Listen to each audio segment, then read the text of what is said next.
All right, is this mic on now? Yes, it is. All right. See if we can get some image. It's sort of like a tool, but it's not a tool. It's a game.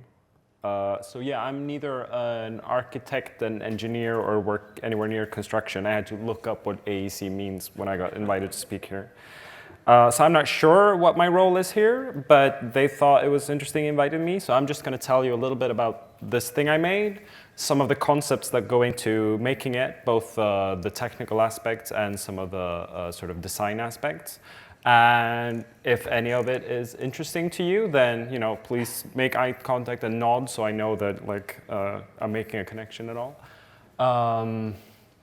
Yeah, all right. So I'll just ramble through a bit and then we'll see how it goes. So this is Townscaper. I'm going to start by showing you a precursor to Townscaper I made like 7 years ago, but before I knew most of the technologies that go into Townscaper.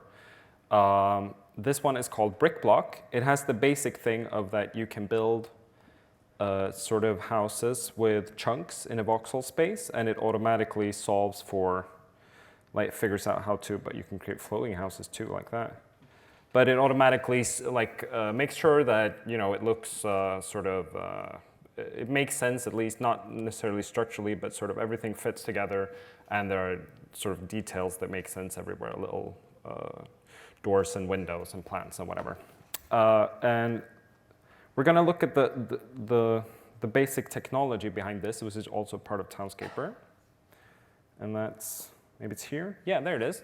So it's a way of using, in video games, we call this a tile-based approach. So we're using this little puzzle pieces, and we piece them together and create a coherent environment out of it. So basically, we start with sort of voxel data grid, what you see with zeros and ones. And then the trick is to sample that grid not on the blue grid, but on the red grid. So then you've got a bunch of quads, and each quad has, in each of its corners, has a bunch of zeros and ones. And then you map that to a bunch of different puzzle pieces, like the one you see below. Obviously, you would need, I think, 64 pieces in total to manage any kind of configuration, however you would build a house. Though many of those pieces are mirrors and rotations of each other's and stuff like that, so you don't actually need that many. And you piece them all together, and you create a nice, coherent house like that. So that's sort of the core. That's basically all that BrickBlock is. Though this is in 3D, so instead of 2D grid, it's a 3D grid, of course, so 8 corners instead of. A limitation I had with this approach is I couldn't have features that stretched across multiple tiles. They were all like the size of the grid. So I made BrickBlock quite small, because once you started building larger things, it would get a bit too repetitive, and it would be nice to have larger structures to sort of create some more interesting patterning to it, but I didn't know how to make those, so I made the grid small instead. Some years later, I came across this is what the sort of input pieces look like that go into BrickBlock. And it's got this weird feature of, if you see here, I don't have any windows, because the windows, they sort of need to go at the seams between the tiles. In BrickBlock, I solved that by placing them sort of on the corners of builders instead, which doesn't really make sense. You would normally have windows on the planes, not on the corners, but that's sort of where they fit in. But yeah, I came across this interesting algorithm called wave function collapse, which it was used for something completely different. It was used for taking a small pixel image and then creating a larger pixel image that is similar to that small image. So what it does is it's deriving a bunch of rules from a very small thing and then applying those rules and generating a larger thing. And I kind of immediately realized, this actually solves some of the, it solves for the problems I had with creating larger scale features, because now I could model things that fit together in a certain way, and this algorithm could figure out how to build larger structures out of that.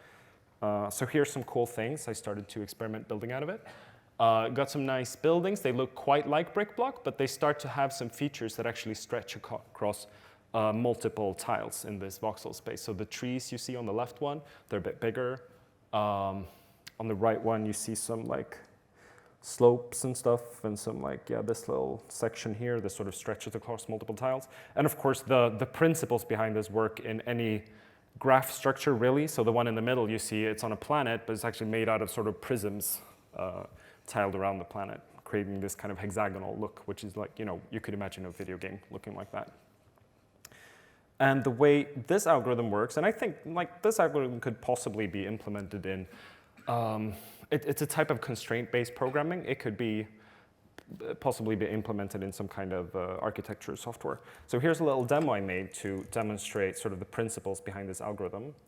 And so you see this is the input to the left here. It's just 16 little images, and they fit together in a certain way. And this is a big possibility space. And if we click solve here, let's make it fast. There we go. It creates like an image that's coherent with those inputs. And I've also made this sort of semi-interactive, so you can, if you want, you can select something. So now I'm going to select like this little spire here. I'm going to place, I want the spire to go there. Boop. And then we see that that had a bunch of implications for where the other pieces could go. Because if you have a spire here, that means that there has to be sky above the spire, because there's no other piece here that sort of has sky and then transition into something else. So above this, the possibility space get immediately resolved. Below the spire, yeah, this is the only piece that attaches to the spire, but then below that one, there are actually 4 other pieces. So we've got 4 alternatives here, and below that, it has to be dirt. So it sort of collapses and resolves the possibility space as you go, like this. And whenever you want, you can click solve and finish it, yeah. And sort of technically, what it does is we can make the algorithm run in slow motion. So if I place a spire there, you will see the algorithm start running. And it's a sort of recursive algorithm that whenever you decide that you want to place something somewhere, what it actually does, it figures out that, OK, then I need to remove every other possibility in this slot. And when you remove the possibilities, this is sort of the core of the algorithm. Whenever you remove a possibility, it sees if it's the last one of that type facing a direction in the slot where it goes. So if it's the last one with dirt on the side, for example, it tells the slot next to it, hey, there's no more dirt on the side. So if you have anyone that's relying on that one, you need to remove that one. And then that one removes those, and then maybe there's some further implications. And these implications sort of travel throughout the system until they're all resolved. And then it collapses the possibility space, and you get to make another choice of what to place next. So there we go, yeah. Yeah. So that's another of the sort of core things that go into creating Townscaper. And another core aspect is, yeah, this is some more experiment I was doing. And now we can see like this is starting to look like something that looks like Townscaper quite a bit. You start to get some nice, colorful architecture, kind of aesthetic that I've been wanting to explore for a long time. This is sort of what houses in Stockholm and Copenhagen and a bit of Malmo looks like, the kind of places I enjoy being in. Being a video game developer, I tried to turn this into a video game. You can see on the right here, there's a little cat jumping around. I tried to make a nice, peaceful video game where you explore these environments. Turns out, though, making a peaceful video game is actually quite difficult. So I made a violent video game instead. That's a lot easier. I made this game called Bad North. Worked on it for 2 years. I see much more muted environment. There's no violence in this image, but there's a lot of violence in the game in general. But after that one, I got back to the idea of starting to thinking about generating these urban landscapes. And another problem I've been wanting to tackle is, of course, the problem of curved streets. If you work in this kind of gridded environment, everything starts to look like Manhattan or Barcelona or something like that. But most interesting, nice European towns that I like, they don't look like that. They have a bunch of curved streets. So, and that poses difficulties when you're using this kind of tile-based structure with like cuboid modules that you need to place because they don't add up to be curved. They want the space they work in to be gridded and straight. But I got an interesting opportunity to explore this when some friends who were making a game called Night Call. It's basically a game where you play a taxi driver solving murder mysteries in Paris, but they needed a view of Paris swooshing by just in the rearview mirror as you're driving the car. It's super blurred. You can barely see it in this picture. But they needed buildings that accurately matched the actual map of Paris, the streetscape of Paris. So I helped them out with generating those kind of environments. You can see on the left here how those things are getting generated. And then I figured, well, if you take these kind of block shapes, the city block shapes, but then you fill them with quads, then, and the quads can be a little bit distorted. So a quad is a shape with 4 corners, of course. And then you can take these square modules I've been working with before, but then just distort them slightly to fit the quads, and then maybe that will look all right. And it turns out filling a polygon with quads is actually quite difficult, but there's a trick to it. If you fill it with quads, but then there's a little bit of space left, you can put a triangle there, because if you subdivide a triangle, you can turn it into 3 quads. So then you can manage to fill a space like this with quads. And it looked really cool. It worked great for that. If you look at these towns, there are like parts of sometimes the meshes look a bit too skewed, but it worked fine for that context. But I figured, is there a way I was kind of looking into making a new project of my own where I really leaned into this colorful architecture style, and I figured, is there an easier way to generate these kind of weird curvy grids without being limited by the streetscape of Paris? So I asked around on Twitter to see if anyone had any good ideas.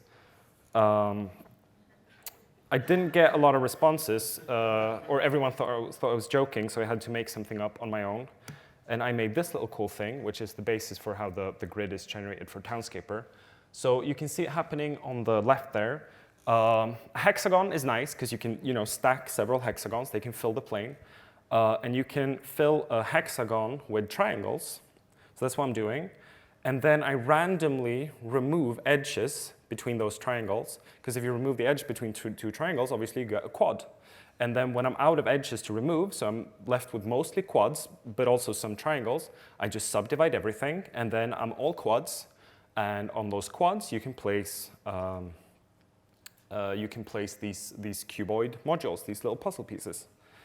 And if you smooth it all, you get this kind of thing that you see here. So this is like a lot of these hexagons being stacked next to each other, but then being smooth. And you can see them sort of generating as you move around a radius where you want them to be.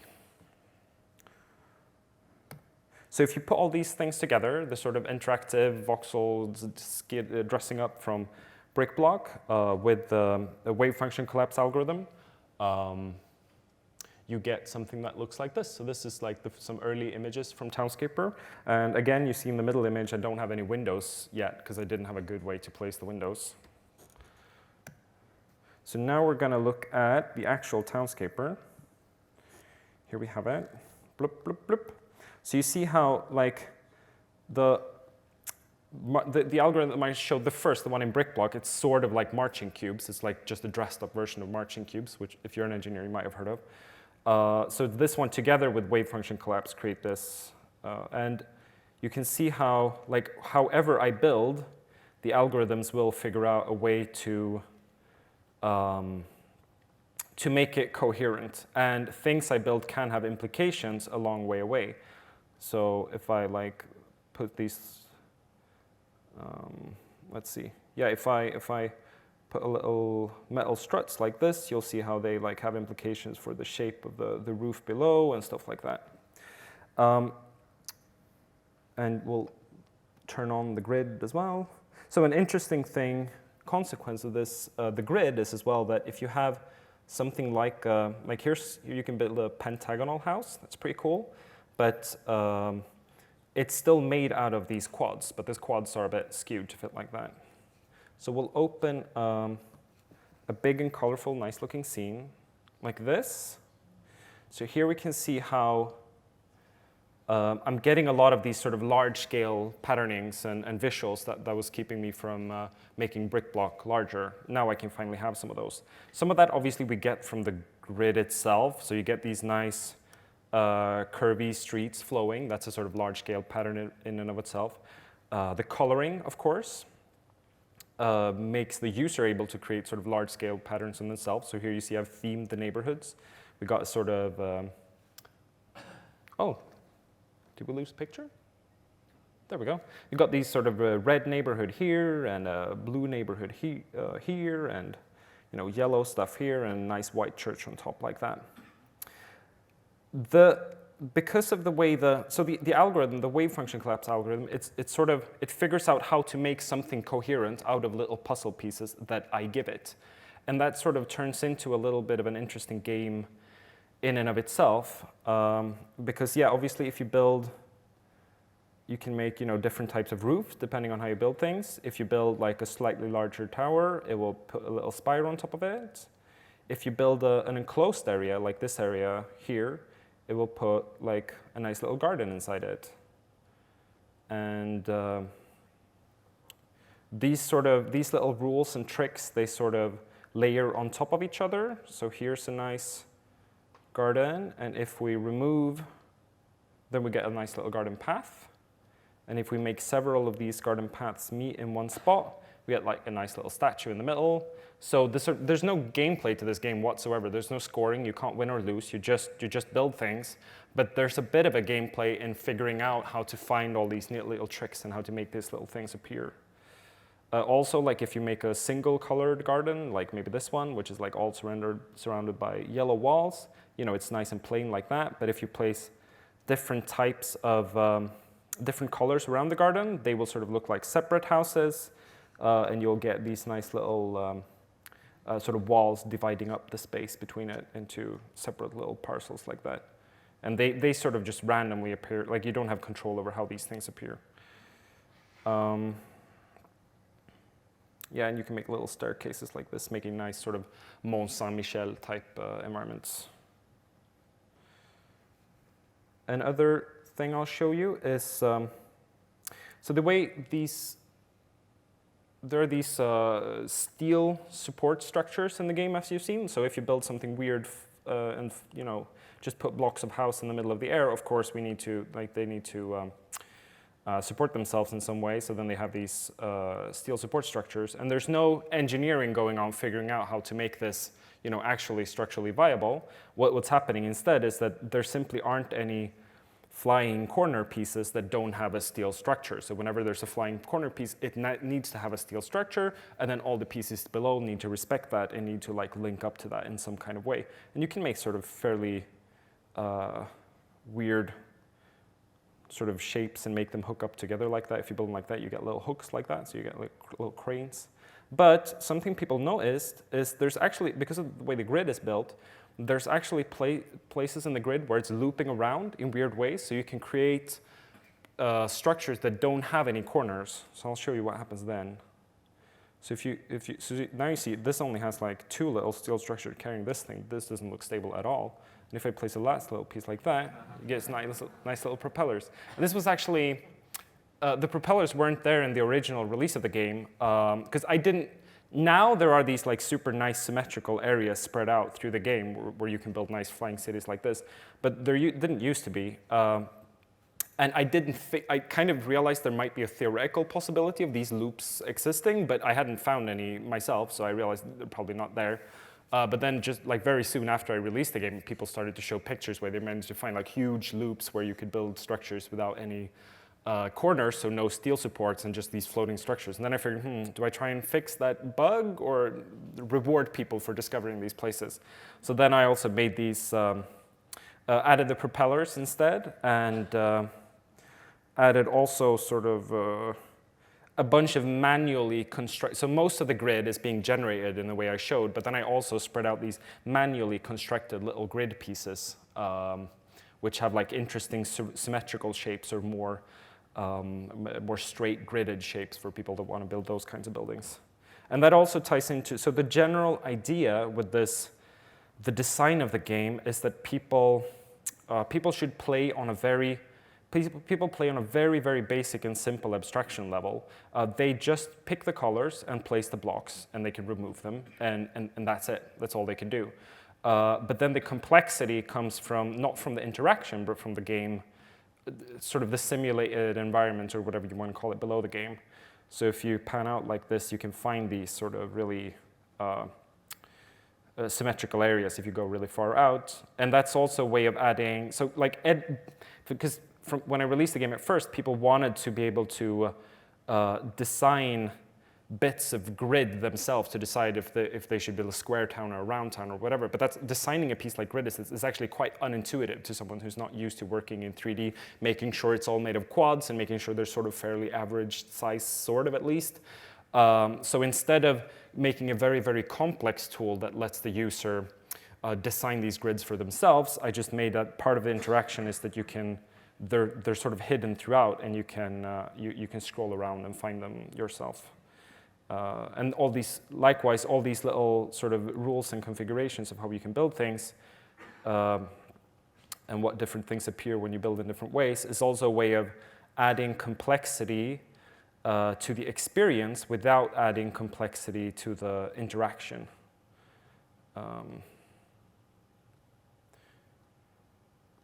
Yeah, so you can build little. And if you build a nice structure like this, you don't get any steel supports either. So it's it can be a little challenge in building things with like brick arches instead. You can build nice sort of church-looking buildings like that. Yeah. Yeah, I think that's sort of most of the things I had planned to talk about. So if anything, let's show. I think I got this is a picture of some of the pieces that go into this as well. They're all colored in weird colors here because the colors here just means that, like, if we got this little thing here, it just means that the bottom part and the top part are going to be different colors. So there's a little trimming here, and the trimming is there to mark the difference between two different colors. And this is a fairly, I mean, in sort of, when designing things and in aesthetics generally, what's interesting is usually what happens when different surfaces meet and different materials meet. And this way of slicing the grid allows you to focus on what happens at corners, at intersections of different things in different colors, because that's usually where you want to place a little bit of detail. It's not that interesting to visually tell the player, oh, it's a brick wall, it's a brick wall, it's a brick wall, it's a brick wall. But what's interesting is happening, oh, here's a corner. So that's where you want to add a bit of extra flair. And that's, if you slice the grid like this, you get the opportunity to do that. Yeah, so that's sort of the main things that I had prepared to talk about. So if anyone saw anything that might be useful or have any random questions about this, please let me know. Thank you so much for coming. And I think I tried to get you here in 2020 as well. So it's like we're kind of like running out of the COVID. So I never knew there was so much in it. I just really, the algorithm side of things I didn't really ponder, especially the geometry. I knew the kind of grid stuff was kind of special because it wasn't rectilinear, but I didn't realize so much thought had to go into that for the auto generation. But and I was a bad North addict. Oh, you were? Oh, nice. Unfortunately, yes. I always get murdered as well by the marauders. So anyone else got any questions for Oskar? Oop, okay. Thanks for the presentation. It's really good. I firstly want to say it's like really interesting combination of like algorithms and also very beautiful. So well done. My question is, I see like with the gardens and stuff, you can achieve a lot with just local constraints. Yeah. But I was wondering if you had any kind of more global constraints or anything in there, or is it all done with local constraints? So almost all of it is done with just local constraints, but those local constraints can propagate very far because the local things are connected to each other. So if I would build like a huge piece of land and then build a circle of houses around it, that entire piece of land would turn into garden just because of the local constraints. I mean, there's some other things layered on top of it that's a bit more global. Like, for example, there are these little beaches, and those are just made with a completely, you can see them sort of update quite slowly when you have a large thing like this. Those are made with a completely different algorithm, just a very ad hoc algorithm to make beaches, but they also add some curvature and some patterns and shapes that don't follow the general grid. I feel in general when you use procedural systems like this, it's nice to layer several procedural systems on top of each other. Another thing I forgot to mention, of course, I talked about the windows and how the windows are a little bit tricky. So what I ended up doing with the windows is they are treated as separate objects that's just floating on the environment instead of being integrated into the environment. And then I just use some stencil buffer, like some rendering trickery to cut them out in real time. But that also means that when you're building like this, you can get the windows sort of sliding a little bit as it's updating the model like that. And these are, like most of these things are just like sort of standard game development stuff that you would add to any game you're making, but obviously you probably wouldn't add if you're making architecture or software, but maybe you should, like things bouncing a little bit, making a nice little sound or something like that. You know, it makes things nicer to interact with. Yeah. Maybe not if you do it 8 hours a day, but if you do it for a bit, yeah. Well, it's extremely performant. It's so fast. And all the time as you start modeling, you're creating more and more of a mesh, more and more surfaces. Is there a theoretical limit that you found that people, as someone said to you, oh, I've built my 9 millionth house and now it's slowing down, or? I mean, it is slowing down. Like now when I'm building, it takes a while when you're building until you see it looks weird for a bit here. Mm-hmm. So that's the algorithm doesn't really have time to catch up, and it actually needs to reevaluate almost everything whenever you make a change, because there could be propagations, like there could be implications for that change propagating through everything. There usually isn't, but it usually has to evaluate anyway. But what I've made sure to do is, since you are operating as a user on a very specific abstraction layer, you can actually just keep building even though the algorithm hasn't resolved. So you don't, after each click, you don't have to wait for the algorithm to resolve. I just make sure they're shown something so they know what shape the world has, so they can keep building, and then the algorithm can take as much time as it wants. On a PC like this, even with a super large structure like this, it's fairly fast. It just takes a second or two. It's also on phones. On phones, it is quite slow. But I saw some stuff that you seem to be developing a VR variants. Can you tell us a little bit about that? I'm making a VR variant together with I have a publisher, Raw Fury, for this as well. Well, it's the exact same game, but you play it through VR. The controls are very similar to the VR tool that they show off downstairs. Also, VR headsets aren't that performant, and you need super high frame rate to make them work. So I'm limiting the player in how large of a structure they're allowed to build in the VR thing. But otherwise, it's going to be the same experience. Yeah. And so, is that something you're doing because there's a market for it, or what drives you to develop for another platform? It's kind of like, oh, it's going to be really popular on Quest 2. It's going to be really popular on mobile. Obviously, mobile is big, but you've got limitations. So, what drives you to go to new platforms? Well, first, I quite like the design challenge of designing something that works on many platforms. And I have this tendency to design quite minimal experience with a very simple interaction model. And so actually one of the toughest things to port to different platforms is usually the interaction, because something that works when you interact with a mouse and keyboard does not, like interacting with touch is completely different. And interacting with a gamepad is also completely different. But my things tend to be quite simple, so it's usually possible to convert the interaction model to something else. So I think that's just an interesting thing in general. But also VR, I think it's a good fit because it's not a very saturated market. And most things you develop for VR has to be developed only for VR because it's such a different platform. But this is one of the few things that actually works on other things, but also on VR. So it's not a very expensive port, and a lot of people have VR headsets and want to play things on them. So even if I'm not sure VR is going to be a huge gaming market, but I think it's a good fit for this one. How long would it take you to port? How much work is it for you to do that? I mean, it's a couple of months of work for me and the team at my publisher. Wow. Okay. Yeah.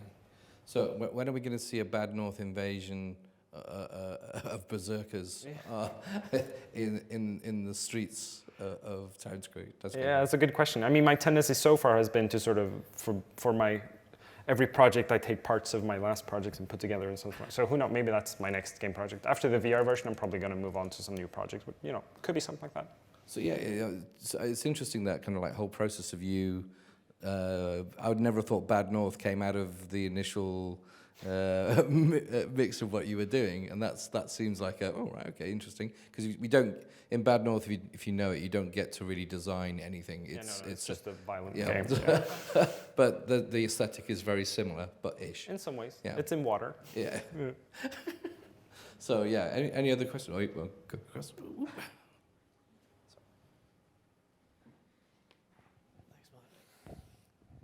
Hi.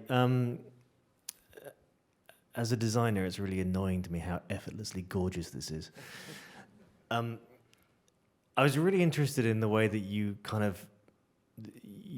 discovered this way of doing topology from the Parisian urban landscape, and then you kind of transplanted it into something that looks very Swedish. Yeah.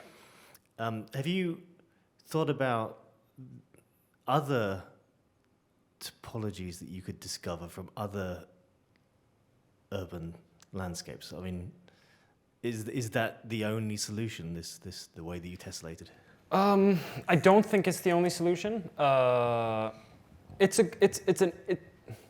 a very elegant solution in that it solves a lot of problems at the same time, sort of, and it's a very simple solution. But there are a lot of things I can't do with this that I would also like to do. So I haven't really discovered a good way to do vertical curve, like slopes, right? I can do nice curving streets with this, but slopes, like you can just do a slope and then just stick a building in it. That's one thing. But in my visual style, I like to sort of comment on everything that's happening. So if I have a slope and a door, then I obviously want a little like stair going down, and then like a plant on the side, and those kind of things to make it really fit into the environment. And these tile-based approaches are super good because you get to very deliberately comment on every single thing that's going on and every single transition between a different material or a different angle or something like that. But I haven't figured out a way to translate that into softer shapes and hills and slopes and stuff like that. So yeah, that's sort of an area I'm thinking a lot about. Yeah. I keep looking at this, and it just reminds me of a place called Port Marion. I don't know if I think I mentioned it to you in North Wales. It's kind of Clough Williams, Ellis Cad. It's if he were to have this would have helped him design Port Marion before actually building anything, because it's just so close in terms of that kind of architectural vernacular. It's fantastic. I mean, it is sort of a very, it's very much like very much based on the kind of things you find on postcards and like the places people go to tourists. So it's like very based on Stockholm, Copenhagen, a bit of Malmo where I live now, and yeah. Yeah, most of these cities look like UNESCO heritage sites. Yeah, exactly. Yeah. Brilliant. So, any other questions before we break? No? Okay, everybody, thank you so much, Oskar, for coming. Fantastic.